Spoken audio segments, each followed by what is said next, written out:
or the sunnah of a smell. It's actually about this entire concept of an odor and what spiritual implications that has.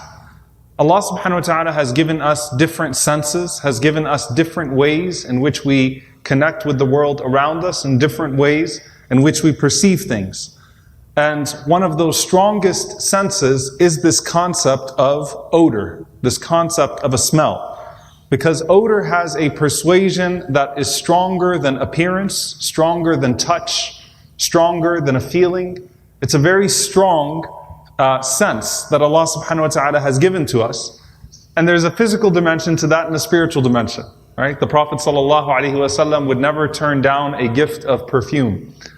And in our language, of course, in our common terminology, perfume usually refers to the scent of women and cologne to the scent of men.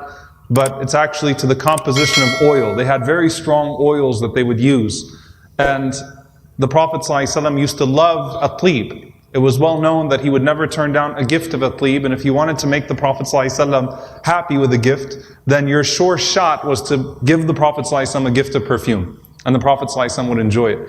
Umar ibn al-Khattab radiallahu ta'ala anhu, who is usually not associated with the luxuries of this world or the goodness of this world, he said that if I was to spend half of my money on tib, I would not consider it israf, I wouldn't consider it a form of extravagance.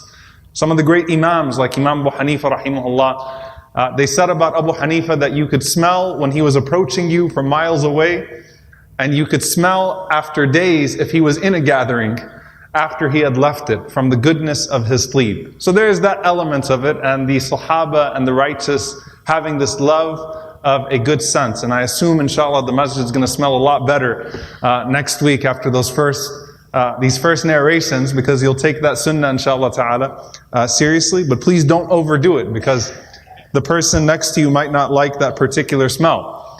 But it's a goodness, right? Tib.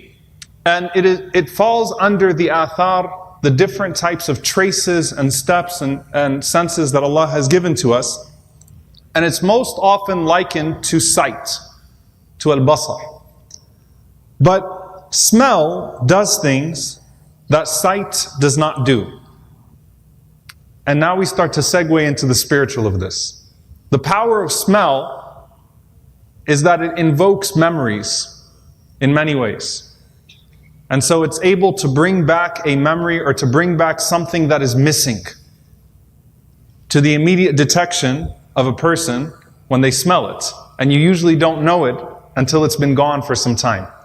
And the greatest example of that is the story of Yaqub, Jacob, and Yusuf, alayhi salam, and Joseph.